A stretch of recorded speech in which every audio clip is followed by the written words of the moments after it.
entonces usted se lanzará en el vacío. Usted verá una mancha. La mancha se convertirá en una grieta. Esta es la grieta entre la nada.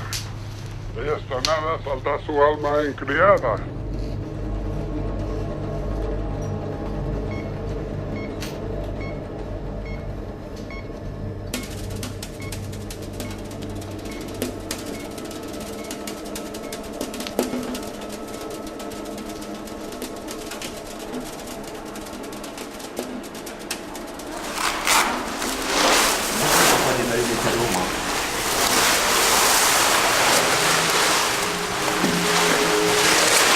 Oh là, une vache.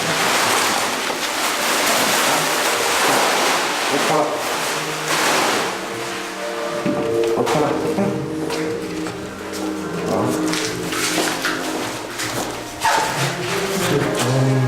Voilà. Ça va rester en bas. Comme tu veux. Pour le moment, comme tu veux. J'ai du mal en regardant les tableaux à pas les reprendre des années après en fait. Parce que j'avance toujours dans mon visuel, enfin visuellement. Et j'essaye d'épurer tout le temps un peu plus. Merci. Merci. Mais ça, je suis vraiment admirative dans ce tableau-là. Alors c'est marrant parce que je m'en souviens pas du tout de la caserne, d'avoir vu celui-ci. Ah ben il était pas, il y avait juste la spirale. Ah oui, c'est ça, oui, d'accord. Ah, il était très différent, il était hyper quadrillé, il était structuré en bandes comme ça. Mais oui. vraiment. Bah, là, quand même un peu, non? Un peu, mais c'est moins affirmé. Hein, moins affirmé. Puis surtout que je suis passée à l'huile depuis la caserne, ça a tout changé au niveau de la profondeur des couleurs et de l'éclat, je trouve. Mais je te le montrerai en photo avant, tu vas voir. Il est super. Il est autre chose complètement.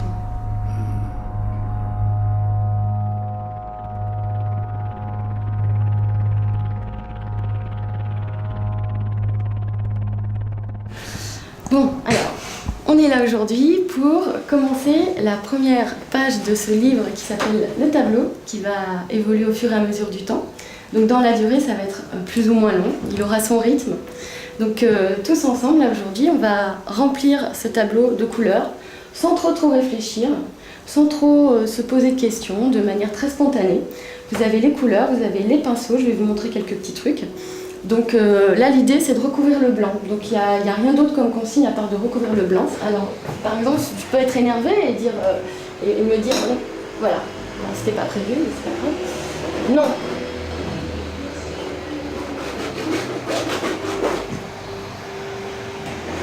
Et je peux m'amuser comme ça avec des écritures.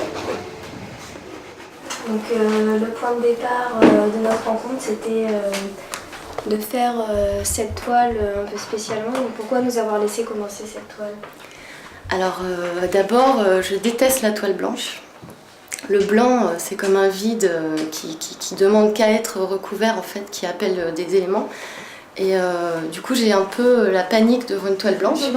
Si je veux, je peux écrire rose. Voilà, tu écris ce que tu veux, rose. On peut commencer à couvrir avec les notes de couleur. Alors moi, vous voyez, il n'y a pas besoin d'avoir un savoir particulier pour s'exprimer avec des couleurs et des formes sur un espace qui vous était donné pour vous projeter vous aussi en tant qu'individu et ce que vous avez fait, parce qu'à un moment, vous êtes bien approprié le tableau, vous étiez attentif à ce qui pouvait se passer en lui. Il s'organise et puis il trouve un ordre en place avec le temps. Avec mes doigts, je vais venir autour. Donc déjà, ça va faire ressortir un petit peu cette forme que je vais commencer à dégager. Là, je commence à dégager. Voilà, alors c'est vrai que j'ai recouvert en grande partie ce que vous avez fait, mais pour arriver là, j'ai dû en passer par ce que vous avez fait vous. Et du coup, vous faites partie de la trame et du sens que ce tableau va donner au final et ce qui va nous laisser percevoir de tout ça. De vos mots, de rose par exemple, il ne restait plus grand chose. Et ce qui est bien, c'est que vous savez, vous êtes dans le secret. Avant, il y avait écrit rose. Il n'y a que vous qui pourrez savoir. Attention à vous. Oh, voilà. Voilà, il y a encore une autre vision quand on regarde comme ça. Il y a un écho Regarde, en haut, avec les deux petits monticules Voilà. qu'il y a là-haut, tu vois. Ah oui, les petites Oui, oreilles. ça fait un petit écho qui est bien, quoi. Un petit peu plus haut à droite, coin droit. Un petit peu plus. Ouais. C'est les écarts de toute façon qui sont. Bah déjà, moi j'aime bien cette partie-là. J'aime bien la partie du Vala. C'est très abstrait, mais pour moi c'est comme une sorte de paysage dans la brume. Et là, ce serait intéressant de faire ressortir des petites choses comme ça, un peu organiques, ou architecturales, un peu imaginaires. Voilà, bah, je crois que c'est pas mal pour aujourd'hui.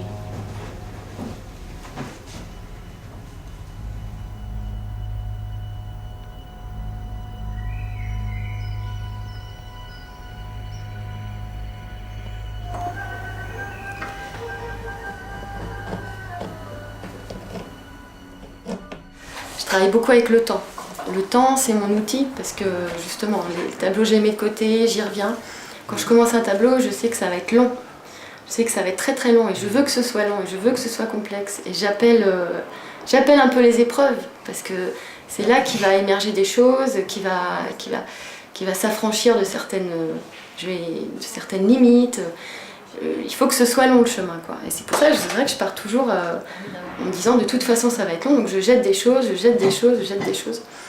Et toujours plusieurs tableaux en même temps parce que je peux passer des mois sur un seul tableau, quoi.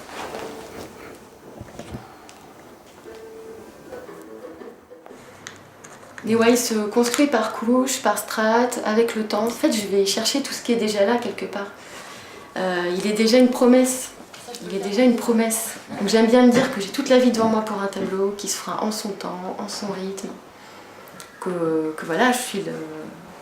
C'est un faux dialogue, quoi. Je l'interroge, il reçoit, et puis il me met à l'épreuve, et puis il m'habite. C'est comme un monstre à nourrir, quelquefois. Ouais. Il appelle, et quelquefois on n'est pas toujours en mesure de répondre. Et voilà, c'est un peu le combat avec l'ange, quoi. Avec soi-même, en fait.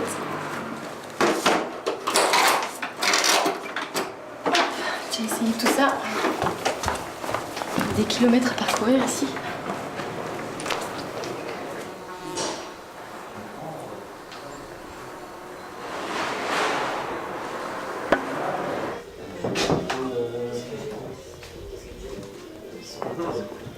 Regardez, moi juste je vous montre un truc, c'est que je vais sur tout ça, en fait, tout cet espace-là, je dis la bande, c'est pas une bande, sur ce rectangle-là, venir avec une nouvelle couleur, et là carrément, on enterre la couche d'avant, la couche du fond, la première de la semaine il y a 2 semaines. On continue cette petite sélection de formes, de couleurs, mais totalement. Ce qui compte, c'est ce cheminement des choses qui nous traversent durant toute l'existence, et dans un tableau, c'est pour ça que c'est assez similaire à... Il y a une croissance organique qui est propre au tableau, comme dans la vie où on se laisse aller. Quelquefois, on est au point A, on croit qu'on va aller au point B, mais en fait, on bifurque, on prend des tangents et ça fait repartir. Et tout ça, c'est comme dans l'existence où de tensions, il y a des renaissances qui naissent. C'est toujours l'idée d'avoir des questionnements et de se poser des questions. Je vais peut-être essayer de faire quelque chose, on va voir ce que ça donne. À un moment, la toile, elle prend une direction, et quand le sens naît, quand il y a une forme qui va me donner envie de m'accrocher à elle, et du coup, par exemple, l'idée du titre, on en parlait, à un moment, il y a une forme qui va vraiment m'évoquer des choses, et du coup, ça va donner une direction au tableau, parce que le titre arrive, et là, je me dis, là, j'ai envie d'évoquer ça. Là, ça va être l'idée d'un voyage, d'une découverte, et je vais prendre cette brèche-là pour continuer. Après, je peux arriver encore ailleurs. C'est toujours nouveau à chaque fois, en fait.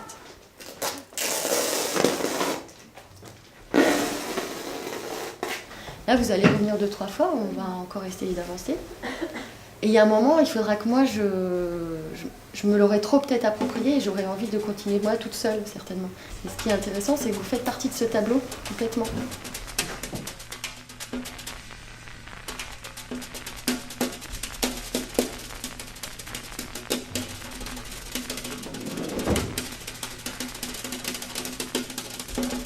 En fait, je suis contente quand le tableau arrive à un stade où il est en mesure de faire des propositions à l'imaginaire. Je sens qu'il peut y avoir des connexions, je le sens vivant en fait. Mais tu veux que les gens ils s'arrêtent et qu'ils se posent des questions C'est-à-dire que voilà, je livre le tableau, à partir du moment où il y a une réaction, ce sera forcément positif parce que ça vient nourrir le tableau et il en est que plus vivant. Je trouve que le spectateur fait partie de l'œuvre parce qu'il va déclencher un mécanisme qui est lié à sa propre individualité, à son propre vécu. Donc il va émettre ses propres projections. Il y a quelques années, il y a des gens qui me disaient « Oh mais c'est l'Afrique » et d'autres qui me disaient « C'est l'Australie » et d'autres qui me disaient « C'est l'Amérique du Sud » parce qu'ils étaient en Amérique du Sud, parce qu'ils avaient connu l'Afrique. Selon leur propre voyage, ils vont trouver des résonances, des échos. Et forcément, ils se raccrochent à eux parce que c'est ce qu'ils connaissent le mieux.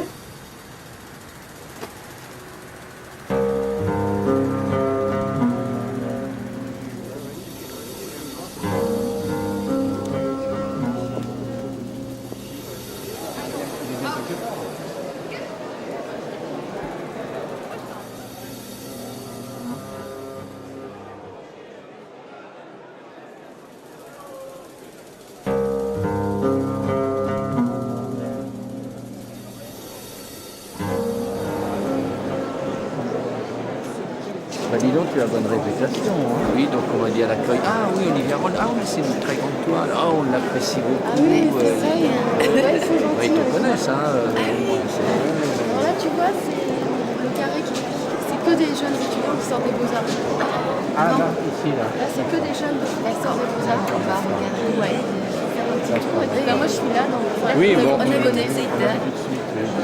Je crois qu'il y a un moment, on a besoin du regard de l'autre, donc du spectateur. Et lors de ma première exposition, enfin même avant, mais le fait d'avoir des retours sur ce que je faisais, ça me permettait d'avancer et de me rendre compte que ben, ça avait un sens, dans le sens où ça a provoqué des réactions, des interrogations. C'est un peu aussi les autres qui m'ont amené, qui m'ont tiré, qui m'ont donné confiance en moi en fait, parce qu'on a toujours quelquefois la question qui revient quand on est en train de peindre, à se dire mais à quoi bon tout ça?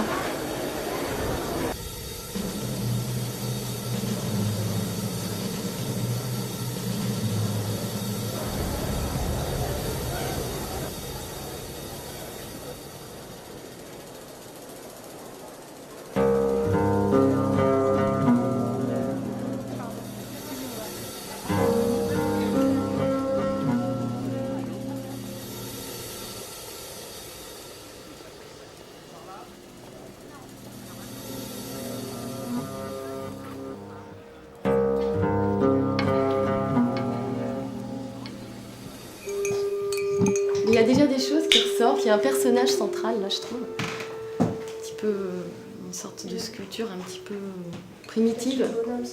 Ouais voilà, un peu primitif, c'est pas trop, qui a une posture. Bah moi en fait je viens un peu en dents de scie parce qu'il y a des périodes où ça marche, d'autres où ça marche moins. Mon avenir est toujours très incertain parce que je suis aussi... J'essaye de provoquer des expositions, il me faut toujours des expositions pour montrer mon travail, pour pouvoir aussi amener de nouvelles personnes qui ne le connaissent pas. Ce qui est important, c'est d'avoir un réseau de gens qui nous suivent aussi, qui amènent d'autres gens. J'ai quelquefois des gens qui passent à l'atelier, donc en fait c'est toujours des coups de chance, comme si j'avais un peu une bonne étoile. Et par moments, c'est un peu le trou noir où il faut trouver des solutions. Donc je jongle un peu entre, quelquefois, emprunter à droite à gauche parce que je sais que je vais avoir une intervention qui arrive, donc je pourrais rendre. C'est toujours un petit peu angoissant. Mais bon, je pense qu'a priori, là, j'ai pas trop le choix et c'est un peu le prix à payer pour continuer comme ça, à être entière dans ma pratique et pas avoir besoin de faire quelque chose de totalement opposé à côté. Bonjour, ça va? J'ai emmené des plumes. Super, bon on en aura plus comme ça. Là. Mes interventions là, j'y trouve toujours une nouveauté que je ferais pas ce genre de choses si j'avais pas à intervenir dans les écoles. J'aurais ma peinture et puis mais là je me mets aussi un peu, c'est comme un peu un challenge et finalement j'y découvre aussi beaucoup de choses et je ferai des choses que je serais pas amenée à faire de mon propre chef. faut aussi que je m'adapte. Donc c'est bien aussi d'apprendre à s'adapter à l'âge de l'enfant, à ce que lui, quel intérêt ça a pour lui, puisque un ado, il n'aura pas le même intérêt qu'un petit. Olivia, comment tu connais mon prénom? J'ai une bonne mémoire. Donc pas mal dans les écoles en fait, avec les enfants surtout. Et là, grandement avec les adolescents, c'est la première fois. Là, j'attends que le blanc sèche pour faire le point d'interrogation. Parce qu'au lieu d'attendre que le blanc... Enfin, je dois partir quand même d'une certaine réalité avec eux, ce que je fais pas dans mes tableaux. Mais je pars d'une certaine réalité qui va être comme un prétexte pour partir. On est parti sur l'idée d'une cité imaginaire, donc ça laisse quand même beaucoup de possibilités. Mais il y a l'idée quand même d'une architecture, donc des ouvertures, que ça puisse circuler comme dans une cité, même si c'est tentaculaire. Mais c'est pareil, ça c'est un peu de la déco, c'est un peu des fioritures. J'essaie d'être vigilante justement à pas trop déborder. Alors il faut toujours flirter avec les limites, à se dire mais là t'es trop présente, là voilà, il faut être juste quoi. Alors c'est ce que j'essaie de faire. J'essaie de pas leur mettre la pression, mais en tout cas de les impliquer dans une conduite. Mais je veux leur laisser un champ de créativité large. Je veux leur donner des directions qui vont suffire pour que je sois satisfaite aussi, quoi.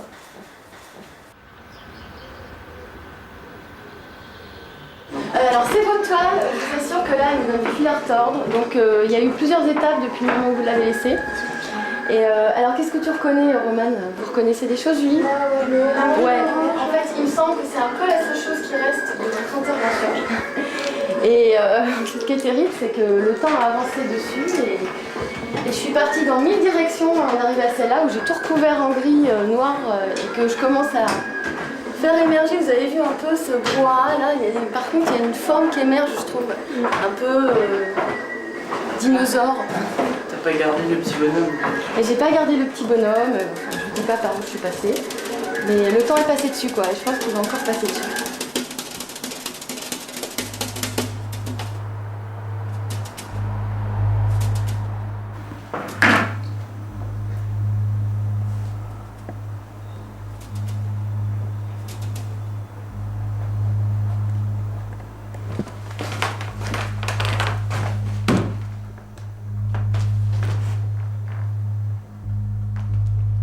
J'ai besoin d'exprimer, en fait, peut-être mon passage dans cette existence, dans cette vie, laisser une trace. Je pense pas que, ma nature est telle que je regarde le monde avec, en essayant de dépasser ce que je vois toujours. Et c'est pour ça qu'avoir une vision artistique, on n'est pas forcément créateur. Enfin, je veux dire, c'est pas parce qu'on n'est pas créateur qu'on n'en est pas moins artiste. Il y a des artistes qui ne créent pas, mais qui se nourrissent tellement de leur environnement, qui le retransforment dans leur manière d'être, dans leur comportement. Et voilà, être artiste, c'est être, je pense, habité. Et à partir du moment où j'ai comme signé un pacte, à un moment, je suis allée à un endroit et je peux plus revenir, quoi. Je peux plus revenir en arrière, donc voilà. Je pourrais guère faire autre chose. Toujours rêver, même si on me coupait les bras et si j'étais en prison, j'arriverais toujours à avoir des projections et à rêver sur un mur. Ou des fois, moi, je suis un peu méditative, où je plane, quoi. Donc je peux rester des heures à regarder un ciel comme ça et à imaginer des choses.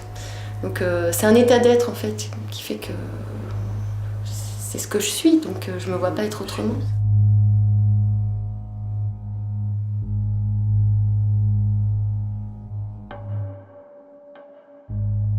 Passagère d'un paquebot, d'un nuage, d'une chenille, j'affûte mon regard aux étranges pérégrinations. Partir, c'est déjà commencer. La réalité? Laquelle? Un prétexte, il s'agit de s'en éloigner. Adieu, boussole. Je cartographie au fur et à mesure. Je vous attends, sentier difficile. Relief abrupt, embuscade, champ de mine de plomb, résistance, surgissement, illusion. Terre fertile, région rebelle, je vous appelle. Zone refuge, no man's land, traversée, je vous parcours, avec mes doutes, vous interroge. Tour à tour, tanière, demeure, repère, terrain de fouille, je creuse, âge sans temps, j'explore. Dissection, J'ingurgite. digestion, J'assimile. Le fil, perdu. Retrouvé. m'échappe et me balade. Fossiles cailloux, vestiges, trames de traits, sillons amoncelés, De De mes mes errances, errances, naissent des songes. Avec le temps, des destinées. et mes outils m'échappent des mains. Aléatoires, ils m'éprouvent bien. Il faut attendre, être à l'affût, s'en détacher, trouver l'issue.